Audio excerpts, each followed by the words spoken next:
আসসালামু আলাইকুম সবাইকে।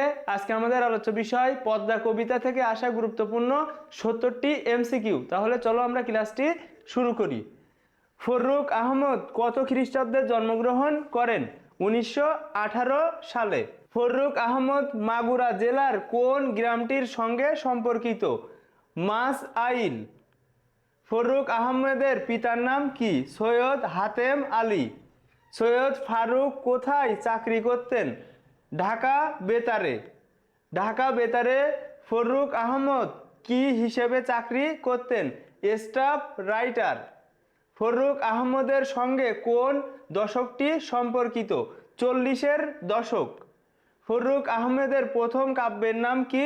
সাত সাগরের মাঝি। ফররুখ আহমেদের বিশ্বাস ছিল ইসলামী ঐতিহ্যের পুনরুজ্জীবনে। নিচের কোনটি ফররুখ আহমেদের কাব্যগ্রন্থ?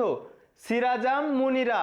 নৌফেল ও হাতেম ফররুখ আহমেদের কোন ধরনের গ্রন্থ? কাব্যনাট্য। ফররুখ আহমেদের সনেট সংকলনের নাম কি? মুহূর্তের কবিতা। ফররুখ আহমদ ছোটদের জন্য কি লিখেছেন? ছড়া ও কবিতা। সাহিত্যের স্বীকৃতিস্বরূপ ফররুখ আহমেদ কোন পুরস্কার পান? বাংলা একাডেমি পুরস্কার। ফররুখ আহমেদ নিচের কোন পুরস্কারটি অর্জন করেন? ইউনেস্কো পুরস্কার। মৃত্যুর পর ফররুখ আহমেদকে কোন পদকে ভূষিত করা হয়? ২১শে পদক। ফররুখ আহমদ কত সালে মৃত্যুবরণ করেন? ১৯৭৪ সালে। কত তারিখে ফররুখ আহমেদ মৃত্যুবরণ করেন? ১৯শে অক্টোবর। ফররুখ আহমেদ কোথায় মৃত্যুবরণ করেন? ঢাকায়। পদ্মা কবিতার রচয়িতা কে? ফররুখ আহমদ। ফররুখ আহমদের জন্মের সঙ্গে সম্পর্ক রয়েছে মাগুরা জেলার ১৯১৮ খ্রিস্টাব্দে ১১ জুন। না, তার জন্ম কিন্তু ১০ই জুন। অর্থাৎ দেখো প্রথম দুইটা সঠিক উত্তর। ফররুখ আহমেদের গ্রন্থ হলো সিরাজাম মুনিরা, সাত সাগরের মাঝি, মুহূর্তের কবিতা। সবগুলোই সঠিক। ফররুখ আহমদ লাভ করেন দেখো শিশু একাডেমি পুরস্কার, এইটা বাদ। উত্তর হবে বাংলা একাডেমি পুরস্কার, ইউনেস্কো পুরস্কার। ফররুখ আহমেদের মৃত্যুর সঙ্গে সম্পর্কিত ১৯শে অক্টোবর ১৯৭৪ সাল, ঢাকা। সবগুলোই সঠিক। কে অনেক ঘূর্ণিতে ঘুরেছে? দুরন্ত হারমাত। দুরন্ত হারমাত কিসের স্বাদ পেয়েছে? সমুদ্রের। জীবনের পথে পথে কারা অভিজ্ঞতা কুড়িয়েছে? জলদস্যুরা। দুরন্ত হারমাত কোন স্থান থেকে অভিজ্ঞতা কুড়িয়েছে? জীবনের পথ থেকে। জীবনের পথ থেকে জলদস্যু দুরন্ত হারমাত কতটুকু অভিজ্ঞতা অর্জন করেছে? প্রচুর। কেঁপেছে তোমাকে দেখে। তোমাকে বলতে কাকে বোঝানো হয়েছে? পদ্মাকে। পদ্মাকে দেখে কারা কাঁপে? দুরন্ত হারমাত। পদ্মা কবিতায় কার তরঙ্গভঙ্গের কথা বলা হয়েছে? পদ্মার। তরঙ্গভঙ্গে কার বর্ণ পাণ্ডুর হয়েছে? দেখো চরের। বর্ণ পাণ্ডুর হয়েছে কিসের? চরের। পদ্মার তরঙ্গভঙ্গে চরের বর্ণ কেমন হয়েছে? চরের বর্ণ হয়েছে পাণ্ডুর। পদ্মা কবিতায় কারা দুই তীরে নাঙ্গল চালায়? দেখো সংগ্রামী মানুষ। এই সংগ্রামী মানুষ পদ্মার দুই তীরে অর্থাৎ চরে নাঙ্গল চালায়। পদ্মা কবিতায় কোথায় নাঙ্গল চালানোর কথা বলা হয়েছে? দুই তীরে। সংগ্রামী মানুষ পদ্মার দুই তীরে কি চালায়? লাঙ্গল। লাঙ্গল চালানোর সঙ্গে নিচের কোন বিষয়টি সম্পৃক্ত? চর। শস্যদানা পেয়েছে প্রচুর। কারা শস্যদানা পেয়েছে? দেখো সংগ্রামী মানুষ। কোথায় পর্যাপ্ত ফসল ফলানোর কথা বলা হয়েছে? উর্বর চরে। উর্বর চরে কি ফলানোর কথা বলা হয়েছে? ফসল। জীবন মৃত্যুর দ্বন্দ্ব কেমন? নিঃসংশয়। জীবন মৃত্যুর দ্বন্দ্বে নিঃসংশয় কারা? নির্ভীক জওয়ান। পদ্মা কবিতায় কারা নির্ভীক জওয়ান? সংগ্রামী মানুষ। বর্ষায় তোমার স্রোতে গেছে ভেসে সাজানো বাগান। এখানে কার স্রোতের কথা বলা হয়েছে? পদ্মার। সাজানো বাগানের সঙ্গে নিচের কোনটির সম্পর্ক রয়েছে? পদ্মার স্রোতের।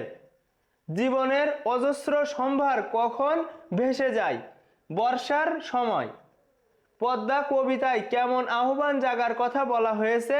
পরিপূর্ণ আহ্বান। মৃত জড়তার বুকে কোনটি খোলার কথা বলা হয়েছে? মুক্তির স্বর্ণদ্বার। খোলার কথা বলা হয়েছে মুক্তির স্বর্ণদ্বার। পদ্মা কবিতায় কার সুতীব্র গতির কথা বলা হয়েছে? সুতীব্র গতি হচ্ছে পদ্মার। পদ্মার স্রোতধারা কেমন? দেখো, প্রদীপ্ত। স্রোতধারা কেমন? প্রদীপ্ত।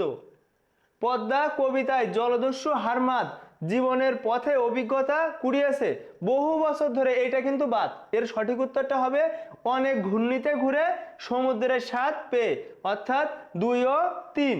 মানুষ প্রচুর শস্যদানা পেয়েছে কঠিন পরিশ্রম করে, 2 তীরে লাঙ্গল চালিয়ে। সামান্য পরিশ্রম করে এটা কিন্তু হবে না, তোমরা প্রত্যেকে বুঝতে পারছো। তাহলে সঠিক উত্তর 1 আর 2। বর্ষায় পদ্মার স্রোতে ভেসে গেছে, দেখো, সাজানো বাগান, অসংখ্য জীবন, জীবনের অজস্র সম্ভার। সবগুলোই সঠিক। মৃত জড়তার বুকে খুলেছে মুক্তির স্বর্ণদ্বার।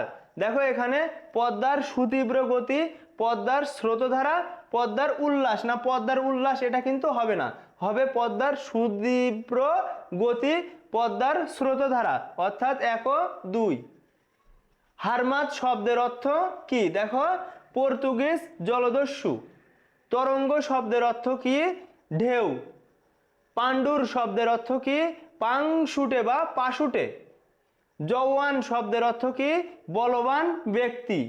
সমারোহ শব্দের সঙ্গে সাদৃশ্য রয়েছে কোন শব্দের? দেখো, আড়ম্বর। সম্বল শব্দের অর্থ কি? পাথেয় বা সমস্ত বস্তু বা সমস্ত বিষয়, সমস্তটুকু। প্রদীপ্ত শব্দের সমত্ব বহন করে নিচের কোনটি? উজ্জ্বল। পদ্মা কবিতাটি কোন কাব্যের অন্তর্গত? দেখো, কাফেলা। কাফেলা কাব্যগ্রন্থের সাথে কোন সালটির সম্পর্ক রয়েছে? 1980। বাংলাদেশের অসংখ্য নদীর মধ্যে পদ্মা সর্ববৃহৎ। পদ্মা কবিতায় নদীর কয়টি রূপ? দেখো, 2টি রূপ। সমুদ্র ঘোরার অভিজ্ঞতায় ঋদ্ধ হওয়ার সাথে কার সম্পর্ক রয়েছে? জলদস্যুর। কখন পদ্মা জলস্রোতে স্ফীত হয়? দেখো, বর্ষাকালে। পদ্মা কবিতার মিল বিন্যাস কি? এখানে সঠিক উত্তর এটা তোমরা একটু মুখস্থ করে নিও। পদ্মা কবিতার চরণ সংখ্যা কত? 14টি। পদ্মা কি ধরনের কবিতা? এর সঠিক উত্তরটা তোমরা কমেন্টে জানাবে।